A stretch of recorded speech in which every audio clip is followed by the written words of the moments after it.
আজকে সকালটা শুরু করেছি অন্যভাবে। অনেক প্ল্যান আছে। আজকে এক জায়গায় হানা দিতে যাব। একটা সুন্দর পরিবেশ যা তোমাদের সাথেও শেয়ার করব, যেখানে গেলে ফুলের রাজ্য পাওয়া যাবে, অনেক বেশি ফুল, আর সাথে একটা মজার টুইস্ট দেখাবো যেখানে মা আর ফুপুর মধ্যে হবে কলা গাছ কাটার লড়াই। তো পুরো ঘটনাটা জানতে হলে প্রথম থেকে ভিডিওটা দেখতে হবে, নাকি গল্পটা প্রথম থেকেই বলছি। হে এভরিওয়ান, আসসালামু আলাইকুম। সকালবেলা উঠেই আজকে আমরা বড় দাদির বাসায় যাচ্ছি হানা দিতে, কারণ প্রচুর কচুর শাক খেতে ইচ্ছা করছে। আর একমাত্র আমার দাদির বাসায় গেলে একদম কচুর বাগান পাওয়া যাবে, আর সেখান থেকে ইচ্ছে মতো কচু শাক নিয়ে আসতে পারবো। সেজন্যই যাচ্ছি। বাসায় আজকে তেমন কিছুই রান্না করার নাই, মাছ আছে কিন্তু সবজি নেই সেরকম। তো ভাবলাম বাসায় যা পাওয়া যায় সেটা দিয়েই রান্না করব। দাদির বাসায় অলরেডি চলে এসেছি। আর বড় দাদির বাসায় আসলে যে জিনিসটা আমার সবচেয়ে বেশি আকর্ষণ লাগে সেটা হচ্ছে এই ফুলগুলো। ফুলগুলো এত সুন্দরভাবে তাকিয়ে থাকে, দেখতে আমার ভীষণ ভালো লাগে। গোলাপ গাছও আছে পাশে, কিন্তু গোলাপগুলো ছোট ছোট হয়ে গেছে আর অনেকগুলো ঝরেও গেছে, তাই গাছ ভর্তি গোলাপ নাই। কিছুদিন আগে গোলাপ ছিল গাছ ভর্তি।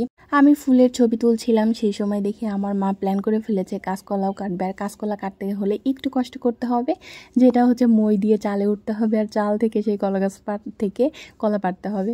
এদিকে মা অনেক চেষ্টা করে পারলো না, ভয়ে নিচে নেমে এসেছে। তারপরে আমার এক ফুপু উঠেছে। ফাইনালি উনি সাকসেসফুলি কাজটা করতে পেরেছে। উনি আমাদের পাঁচটা দিয়েছে, আর উনি এক হালি নামিয়ে নিয়েছে, কারণ উনি এক হালি খাবে আর বাকিটা নাকি পাকাবে। কাঁচকলা পাকলে টেস্ট কেমন আমি আসলে জানি না, তোমরা যদি খেয়ে থাকো তাহলে অবশ্যই কমেন্টে জানাবে। এইদিকে কাঁচকলা পাড়ার পরে আমরা পাঁচটা নিয়েছি, তিনটা রান্না হবে, দুটো ভর্তা হবে। ভর্তার ভিডিও আমি এর আগে অনেক দিয়েছি, চাইলে তোমরা কিন্তু চেক করে নিতে পারো। এর ভর্তা কিন্তু দারুণ মজার, একটু ভিন্নভাবে যদি করা যায় তাহলে খেতে দারুণ লাগে। এদিকে কাঁচকলা নিয়ে আমরা কচু শাক যেহেতু তুলতে আসছে, আমাদের মেইন প্ল্যান ছিল কচু শাক তোলা আর কি। তারপরে কাঁচকলা বাইরে রেখে আমরা এদিকে কচু শাক উঠাতে এসেছি। বেশি না, 4 থেকে 5টা ডগা নিলেই কিন্তু পুরো ভাজি হয়ে যাবে, কোনো ব্যাপার না। আর এত বেশি কচু, আর এখান থেকে কচুর লতিও কিন্তু উঠিয়ে আমরা রান্না করে খেয়েছি। দেশি কচু আর দেশি কচুর লতি খেতে কিন্তু দারুণ লাগে, এর মধ্যে কোনো সার ব্যবহার করা হয় নাই। যদিও কচু খেতে আমার দারুণ লাগে, কিন্তু কচু গাছের কাছাকাছি গেলে আমার মনে হয় গা চুলকানো শুরু হয়। আর কাটতে তো পারি না, ধুইতেই পারি না। ধোয়ার সাথে সাথে আমার হাত চুলকানো শুরু করে। এই যে 3টা থেকে 4টা উঠাইছে, এটা দিয়ে আমাদের অনেকখানি ভাজি হয়ে যাবে। আমি প্রথমেই বলেছি যে আমি পারবো না, সেজন্য আমার মাই কেটে দিচ্ছে। কেটে ধুয়ে দিয়ে চলে যাবে উনি, আর ভাজিটা করব আমি। ভাজি করার জন্য এখানে 2টা বড় পেঁয়াজ দেওয়া হয়েছে। আর ঝালটা ইচ্ছা মতো যে যেমন খাবে, আমি একটু ঝাল বাড়িয়ে দিয়েছি। আর 1 মুঠ রসুন দিয়েছি, কারণ কচু শাকে রসুন না দিলে কিন্তু খেতে ভালো লাগে না। রসুনটা কিন্তু পেঁয়াজের চাইতেও বাড়িয়ে দিতে হয়, তাহলে সবচেয়ে বেশি ভালো লাগে।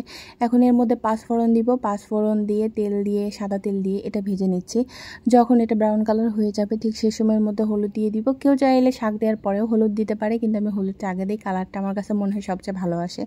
তারপরে এর মধ্যে দিয়ে দেবো কচু শাকগুলো। কচু শাকগুলো দিয়ে উপরে লবণ ছড়িয়ে দিয়ে ঢেকে দিব।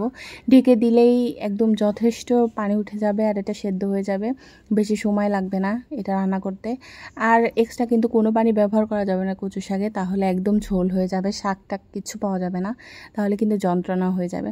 শাক বলতে এই কচুর ডগা, এই ডগাগুলো ভাজি করলে দারুণ মজা লাগে। বাজার থেকে কিনে আনা জিনিসের চাইতে বাড়ির জিনিসের মজা কিন্তু অন্যরকম, দেশি কচুর স্বাদই অন্যরকম। এটা এখন ঢেকে দিব, ঢেকে দিয়ে একদম রান্না করে ফেলবো। আর কিচ্ছু না, একটা না শুধু জাল দিয়েছি, জাল দিতে দিতে এরকম একটা ট্রাকচার চলে এসেছে, পানি কমে গেছে। আর যখন একদম পোড়া পোড়া লেগে গেছে তখনই কিন্তু কচু ভাজি হয়ে গেছে।